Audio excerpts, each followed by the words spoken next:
Governor Virginia, thank you very much for joining Voice of America and talking to Voice of America. My first question would be, why these elections are important for immigrants, especially for the Muslim immigrants?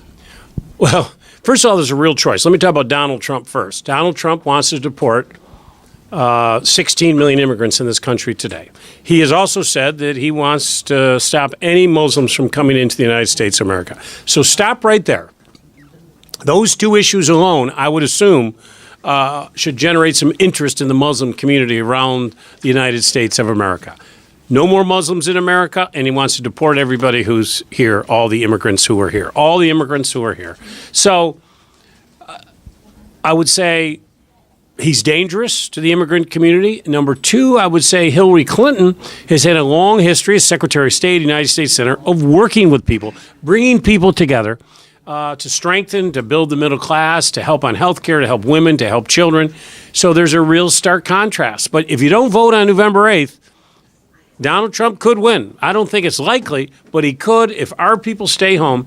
But you cannot allow an individual with such hateful, mean-spirited rhetoric against the immigrant community as a whole, against the Muslim community, against the Mexican community. You just can't tolerate this. This is a nation that is open and welcoming to people.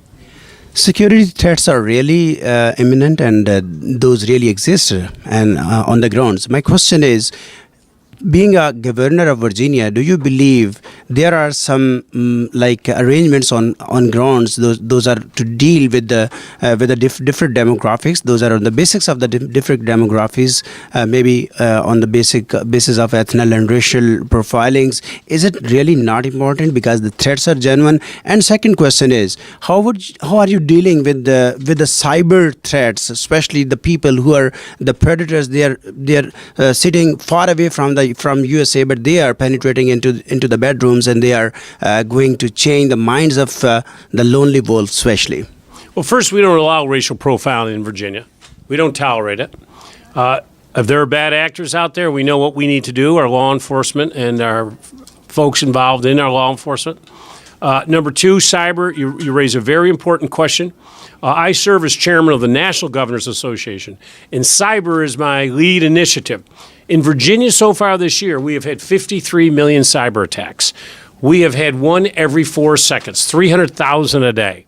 This is a big issue. Now, we're able to stop them. We're leading the nation in cyber protection. But look what's happened in this election. As President Obama said the other day, the Russians have hacked into our electoral system in regards to the DNC, as well as Hillary's campaign chairman. They're releasing these out there. I'm not quite sure for what purpose, to cause disruption, but my personal opinion, this would not happen without Mr. Putin having an idea of this. So Russians are trying to have an impact on U.S. elections. We can't let that happen. So we're doing everything we can to keep our businesses safe in Virginia. We're leading the nation in Virginia right now on cybersecurity. We're the first state to stand up the new NIST framework. We've done all the digital identities. We've gone through all of our state agencies because states have all the state tax records. We have the health records.